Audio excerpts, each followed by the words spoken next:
Mutton কথাটা শুনলে কিন্তু বুড়ো থেকে বাচ্চা প্রায় সবাই ভীষণ খুশি হয়ে যায়।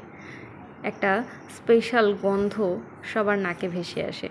যাই হোক, সেই স্পেশাল মাটনকে আরও বেশ খানিকটা স্পেশাল বানানোর জন্য আমি সঙ্গীতা আজ রবিবারের ছুটির দিনে নিয়ে চলে এসেছি একদম স্পেশাল মাটনের রেসিপি।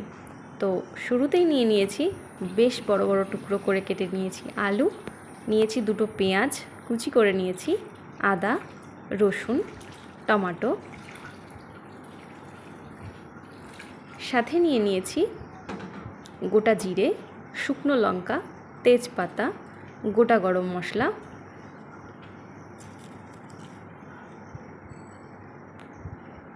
আর অবশ্যই সাথে রয়েছে একদম সিক্রেট একটা ভাজা মশলার রেসিপি, যেটা এই মাটনটাকে একদম স্পেশাল করে দেবে। যাই হোক, মিক্সিতে নিয়ে নিয়েছি আদা, রসুন, শুকনো লঙ্কা, গোটা গরম মশলা এবং গোটা জিরে। এই সবগুলোকে আমি সুন্দর করে একটা পেস্ট বানিয়ে নিয়েছি। এবার পালা মাটনটাকে রেডি করার। মাটনের মধ্যে দিয়ে দিয়েছি টক দই, আদা রসুন যে পেস্ট করেছিলাম সেই পেস্ট, কুচি করে রাখা পেঁয়াজ, সাথে দিয়ে দিয়েছি হলুদ আর লবণ। এবার ওপর থেকে বেশ খানিকটা সর্ষের তেল ছড়িয়ে দিয়ে সুন্দর করে 5 মিনিট মতো এটাকে মাখাতে হবে।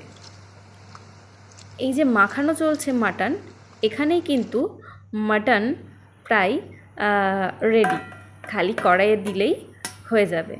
মানে সুন্দর করে মাখিয়ে নেওয়াটা ভীষণ জরুরি। এবার এটাকে আমি 15 থেকে 20 মিনিট মতো ফ্রিজে রেখে দেব। আর এই বাকি টাইমেতে আমি আলুটাকে লবণ আর হলুদ দিয়ে সুন্দর করে ডিপ ফ্রাই করে তুলে নেব। তো আলুটা যখন একদম সুন্দর লাল লাল করে ভাজা হয়ে যাবে, তখন এটাকে আমি উঠিয়ে রেখে দেব।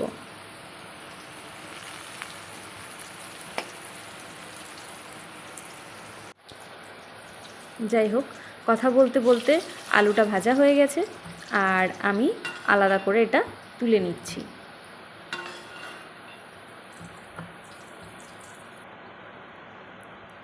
ব্যাস, এবার তোমাদেরকে দেখাবো 20 মিনিট পর যে মাটনটা আমি মাখিয়ে ফ্রিজে রেখে দিয়েছিলাম সেটা দারুণ একটা কালার এসেছে।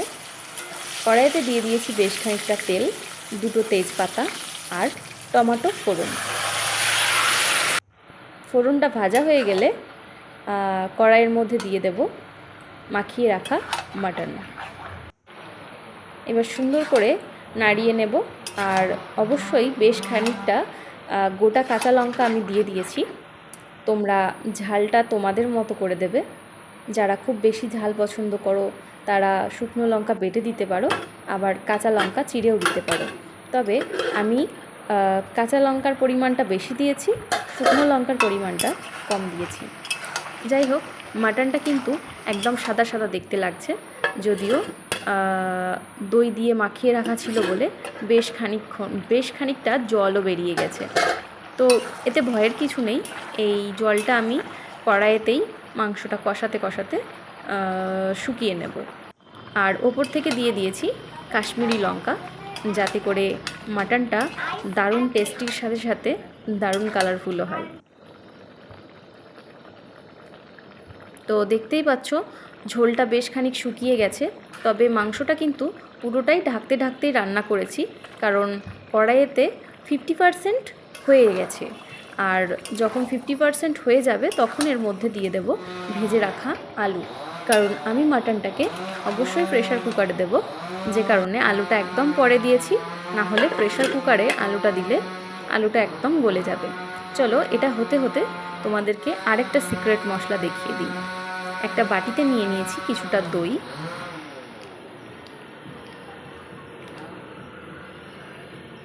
আর এই দইটার মধ্যে দিয়ে দেব ভেজে রাখা মশলা।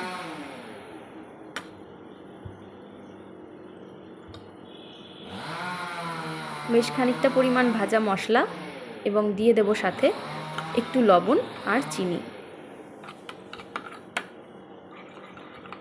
সবটা সুন্দর করে মিশিয়ে নেব। তো এদিকে ঢাকনা সরিয়ে দেখো সুন্দর করে মাংসটা কষানো হয়ে গেছে, আর জলটা শুকিয়ে তারপর তেল ছাড়তে শুরু করেছে ওপর থেকে। মাটনের কালারও কিন্তু আস্তে আস্তে চেঞ্জ হতে শুরু করেছে। যাই হোক, মাটনটাকে সুন্দর করে কষিয়ে নেওয়ার পর আমি মাটনটাকে প্রেশার কুকারে 4টে সিটি দিতে দেবো।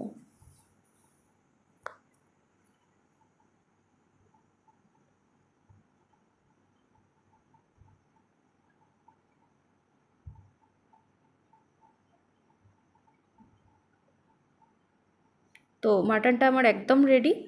এবার আমি আস্তে আস্তে এটাকে প্রেশার কুকারের মধ্যে ঢেলে নেব।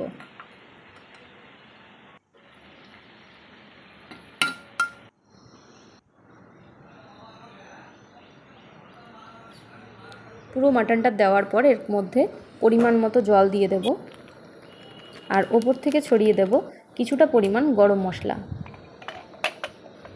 ব্যাস, ঢাকনা আটকে দিয়ে দেব 4টে সিটি।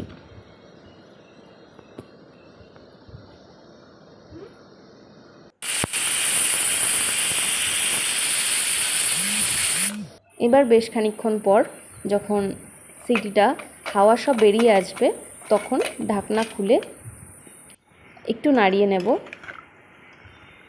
দেখো মাটনটা একদম সেদ্ধ হয়ে গেছে আর দারুণ সুন্দর কালার এসেছে। কিন্তু এখানেই কিন্তু আমাদের মাটনটা পুরোপুরি রেডি হচ্ছে না। এখন আমি এটাকে কড়াইয়ের মধ্যে ঢেলে আবার বেশ খানিকটা ফোটাবো। ঝোলের পরিমাণ যেহেতু বেশি ছিল তাই কড়াইয়ে দিলাম, আর সাথে দিয়ে দেব যে মিক্স করে রেখেছিলাম আমি মশলা, সেই মিক্স মশলাটা এর মধ্যে দিয়ে দেব, আর তারপর বেশ খানিকক্ষণ ফুটতে দেব।